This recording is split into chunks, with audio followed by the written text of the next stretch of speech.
just normal univariate calibration. How do we do that?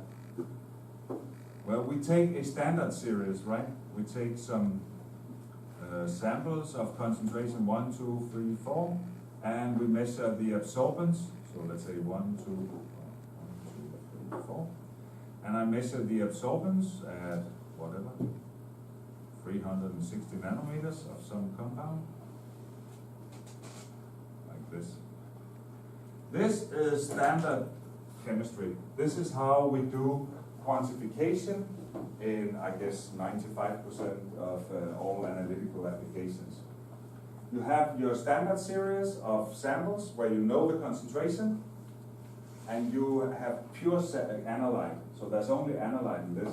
And then you measure signal like absorbance or weight or conductivity or whatever, and that gives you a set of points. You draw a regression line, and then you can predict, because now you can take a new sample, measure the absorbance, and say, okay, this is the concentration.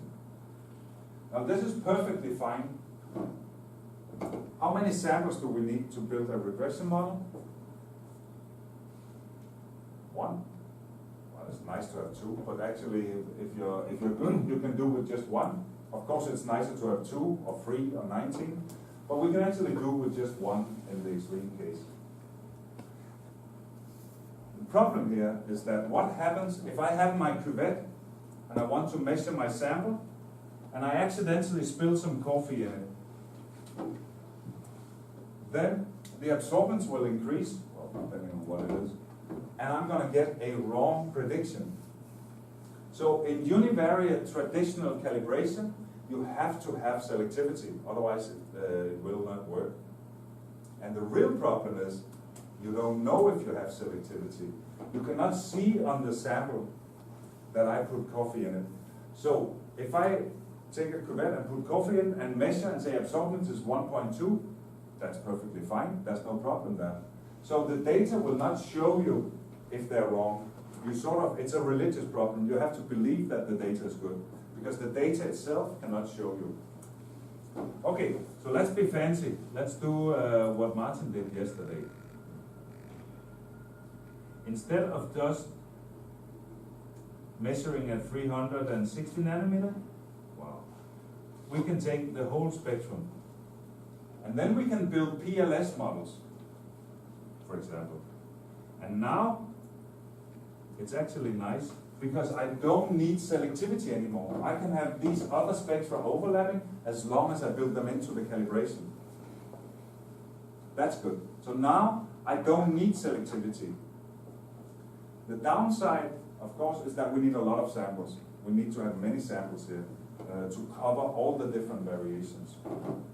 Another really, really good thing here is that if I measure a sample that does not look like the other ones, it's going to tell me. I get the outlier diagnostics, and it's going to say, hey, you cannot predict this sample, it's wrong. I mean, this only works on samples from Okinawa, and they look like this. It doesn't work on this sample, that's different. So we get outlier diagnostics. We don't have to, it's not a religious problem anymore. We can actually check in the data, is it adequate or not? And that's beautiful. But imagine I have this situation. I have, change. I have pure tryptophan, 1 sample. And I know the concentration is 0.6. And then I have mixture samples, beef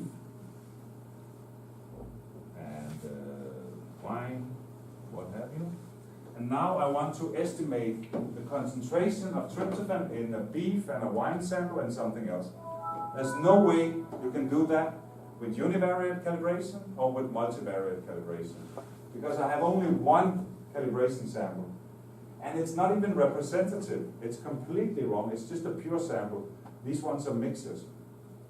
Well, Parafac doesn't care about this. Because if you do Parafac, what you do is that you take your tryptophan, and then you take your beef and your wine and whatever.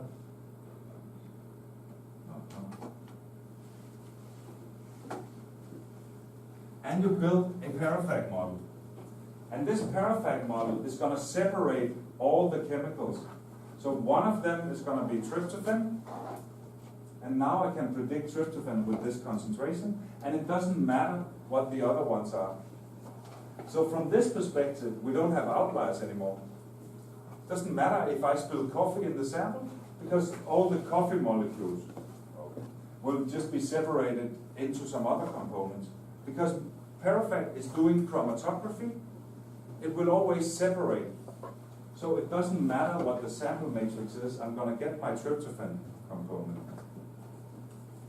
This is spectacular.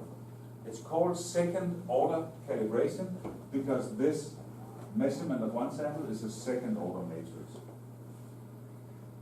I have to stress that this will only work if all these samples, the measurements, will follow the Parafac model. Now we've seen that fluorescence is working nicely, but not always, because if you take very complex samples, you're going to have quenching and inner filter effects and stuff like that. So it's not always going to work. But if your data behave nicely, this really, really works. And it really, really means that you only need one pure calibration sample. And that means you can monitor tryptophan in systems non-invasively that you would not be able to build calibration models for. That's one really nice application of the Parafac model. Okay, we are almost done now. I want to just finish the fluorescence part of this by showing, well, here.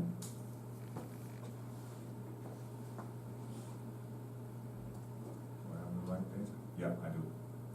Now, I mentioned a few times that we can have Rayleigh scattering and other artifacts. And for those of you who are interested in fluorescence, I just want to mention that in the PLS toolbox we can do different kinds of pre-processing of our data. And if we have fluorescence data, there's something called EEM filtering. So let me add that. And let me just remove this one. Okay, so what I have here is a window for handling problems from sort of typical fluorescence problems. So first of all, there's something called Raman scattering, which can be a big problem. There are different ways of handling Raman scattering. If you have nice data, the best solution is probably to subtract the measurements of a blank. That will, in many cases, remove the Raman signal. So you just include one sample, which is a blank solvent, and that will be subtracted from all your samples and will hopefully then remove the Raman scattering. If you cannot do that, you can also remove it like this. You can specify the width of the Raman scattering and it will be set to missing. Or it can also be interpolated. Now the Raman scatter depends on the solvent. So you will have to know, if you're not measuring in water, you will have to change that value to the appropriate one. Now with Rayleigh scattering, you cannot remove Rayleigh scattering by subtracting a blank because it's not a property of the solvent. So you really have to remove it physically if it's very big. Now here it's not very big in this signal, but sometimes you get huge Rayleigh signals and then you really have to do something about it. So you can remove it by setting a width, because we know where the Rayleigh scattering will occur, and then remove it. You don't want to remove too much, so maybe you want to make it a little bit more narrow and say, hey, I don't want 20 nanometers. Okay, that's too much. Like this, 10 nanometers. So you want to make it as narrow as possible, but still removing everything. And you may actually also say, hey, if I have missing values, it's sort of difficult from an optimization point of view. So maybe I want to use interpolation. That makes it numeric, that makes Parafac happy, and it's easier for Parafac to sort of work. And Sayoa, an old friend of us, has shown that that actually speeds it up and minimizes problems with local minimum. But whether you do one or the other depends a little bit on what kind of data you have. Okay, these are some of the basic fluorescence handling tools. There are more things to say about handling the fluorescence data, but I'm not going to do that now. Now, before we stop, I just want to show you one last thing. Let me see. And that is what is called the Parafac 2 model.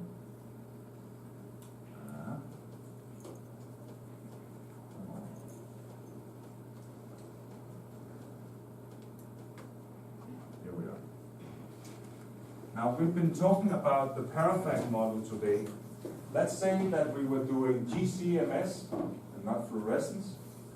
Well, if I'm doing GCMS, let's say I have my samples here. Oh, stop.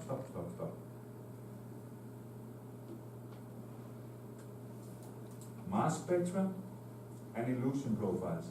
So let's say I'm trying to model an interval in a chromatogram where there are two peaks coming out. So Parafac hopefully will find these peaks. Now that's kind of stupid since they're already separated, but imagine if they were overlapping, then it's interesting to separate them. Now the problem here is that Parafac will assume that this illusion profile is the same in all samples, and that's never the case. When you do chromatography, you have retention time shifts. So the compounds don't come out at the same time. And that's a problem, so basically Parafac doesn't work for that kind of data. But there's an alternative model which is called the Parafac 2 model. And in the Parafac 2 model, I don't say that this should be the same for all experiments. So I actually find illusion profiles for each and every experiment. Now that's pretty fancy and also fairly complicated. So it's a much more complicated model than Parafac. And Parafac was already annoying, so this is way more annoying. But the good thing is that you can really find fundamentally more information in your chromatographic data than you would otherwise be able to. So let me show you a few examples of that. So just to give you a hint of what we can do. Here we are.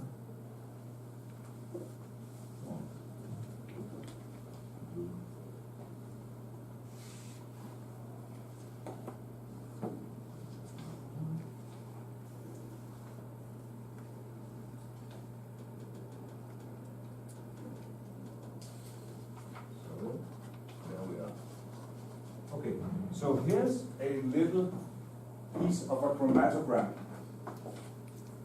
So I've just taken this one and shown here. Now, it looks fairly simple, and if I do traditional chromatographic software, it's going to find a peak here, here, and here. Well, if I do Parafac 2 on this, it's going to find that there are actually two peaks here. One is below the other one. There's no way you will find that if you're using traditional chromatographic software. What is also nice is that Parafac 2 is automatically handling the little retention time shifts, it's automatically handling the baseline, and it's automatically resolving overlapping peaks. And this is beautiful because this is something that would normally take, well, not hours, days. If you're looking at 100 samples and you have to sit and go through all the different peaks on, for example, ChemStation, which is one of the standard software packages, it takes days. Here it takes 2 hours of work and a lot of computation time. And you get more information. This peak we've never seen before. It's only when we have Parafac 2 that we actually saw this. Let me show you another example. So this one, this is a small part of a chromatogram, and it looks like there are two peaks. And if you run this in ChemStation, it will find two peaks, but only in some of the samples. But if we run Parafac 2, never mind all that, we're going to find that there are 7 components. They look like this. So this is really the sum of these 7 components. Well, actually 5 chemical ones and 2 representing the baseline. So that means we actually resolve the data. We get loadings, mass spectral loadings that we can take in and identify in the NIST database or whatever. And we get quantification, because the scores here will automatically be quantification, corrected for baseline. And we resolve peaks that we have never seen before. So now we do a lot of GCMS, for example, in aroma analysis, when we analyze wine, juice, fruits, whatever. We do untargeted GCMS, finding maybe 50 different aroma compounds. Well, we are reanalyzing all the old samples because there's much more information that we never found before. But with this, we can find it, and it's way easier. Well, way easier. Well, it is actually way easier. So we built some kind of software package around it, and that actually makes it easier. So I just wanted to say that now, today we've talked a lot about fluorescence and Parafac, but there are many other interesting aspects of multi-way analysis, and this is one of the things that we are spending a lot of time on currently. Now, if you, I don't think I have internet here, but if you go to our homepage, well, I showed you the homepage yesterday. I'm not going to be able to do that. Well, we have a homepage. You can see the address at least. I would like to say that today I've been using PLS Toolbox. PLS Toolbox is a commercial software, so it will cost you money. I have no idea how much, but probably $1,000 US or something. On our homepage, we have tools. You want to look at it? No, never mind. Doesn't matter. On our homepage, you can download MATLAB software for everything I've shown today. So if you want to do Parafac or Parafac 2, or you want to do whatever, we have software freely available, because when we develop stuff at, in our university group, we always put it on the internet. It's less user-friendly than PLS Toolbox, because we don't spend time on making it user-friendly. We don't care about that. Well, we do, but we don't have the time for it. But it's there, so if you're willing to spend a little time, you can actually access all these tools from our homepage. And we also have a nice YouTube channel that you can find there with online courses in how to do different things like Parafac modeling. So we have a lot of videos on how to do Parafac modeling. So if you want all the details, you can find them on the YouTube channel. Okay. That, I think, was everything. If there are any questions, just let me know, or send me an email, or come by and we can talk, or come to Denmark as always and analyze your data. Thank you.